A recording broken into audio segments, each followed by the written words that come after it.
What's the difference between soundproofing and sound treatment? We're going to get into it right now. News from the booth! Hi, everybody. Welcome back to the VoiceOver Village. I'm Rick McIver, your crazy clan leader. Today, we are going to talk about the difference between acoustic treatment and soundproofing. Now, today's topic was inspired by an email that I got from a viewer, so thank you very much, who had a question about how to isolate their microphone better.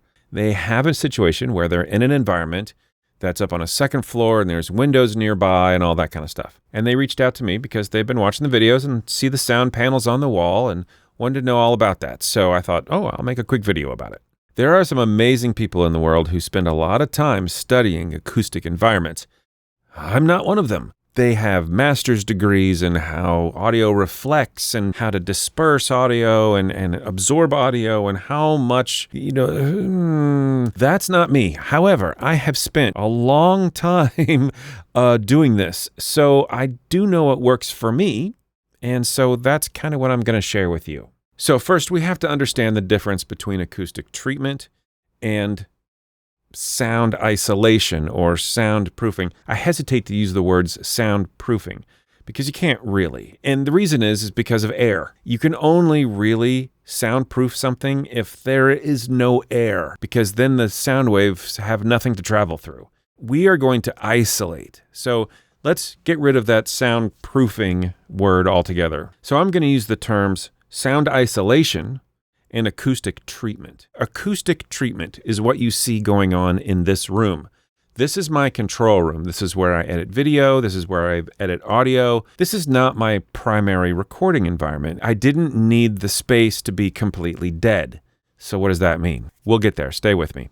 When I set up this room, my goal was to create an environment that didn't have a lot of reflections, audio reflections, so that I could get a fairly accurate representation of what I was doing. When sound comes out of my mouth or when sound comes out of a speaker, it travels in a wave. And just like light, when light reflects off a mirror, sound, when it bounces off a hard surface, will reflect back. So when I speak, the sound bounces off the wall in front of me and comes back.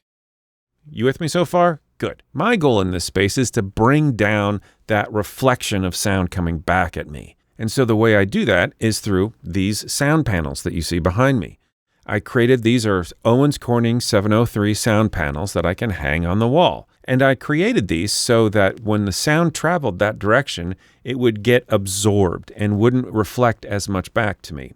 This is not soundproofing. This is acoustic treatment. This is not isolating at all. The panels that are hanging in front of this closet are not keeping any of the sound out. You can actually see a gap in the closet door, and that gap you can see right to the window where my neighbor mows his lawn. And that doesn't really bother me that much because here I'm not recording voiceover. I record that in my booth. That isolates me from the external world. Here, my goal is to create a room where the sound doesn't bounce around, so when I'm editing, I get an accurate representation of the sound that's generated from the speakers. So this room, I have clouds that I've hung from the ceiling there. I have panels along all of the walls. I have throw rugs on the floor.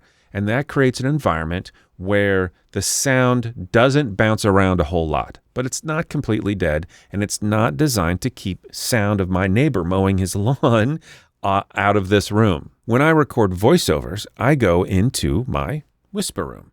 My whisper room is a sound isolation booth. Again, it's not 100% soundproof, but it does isolate very well. There are two main elements to sound isolation. The first is mass. The heavier something is, the less likely that sound wave is going to make it through to where the microphone is. So mass is very important. So that's the first step, mass. The second step is an airtight seal as best you can. So if you notice like this shot of the door where I'm closing the door, you see that rubber gasket? When that door closes, that creates a very tight, airtight seal so that no audio can get through. So if you have like a blanket booth or a PVC booth where you hang, moving blankets around you, or the vocal booth to go, or the, what's that, tri booth, I think, those are designed as acoustic treated spaces, not sound isolation spaces. because there's a difference. There's a lot of air that travels through those things. But when you set that little tri-booth up in your room, essentially what you're doing is you're setting up panels all the way around you so that the reflections don't come back to you. But it's not sound isolation. For sound isolation, you really need to separate the air from the outside from the air from the inside. That's why a lot of voice actors complain that their booths get really, really hot, because there's no air exchange. I do have a video coming up about that very soon, so stay tuned. So 2 things, mask and an airtight seal. Those are absolutely essential. That will really help isolate your recording environment from external noises. Now in my booth, I went one extra step because I needed to treat the inside of the booth.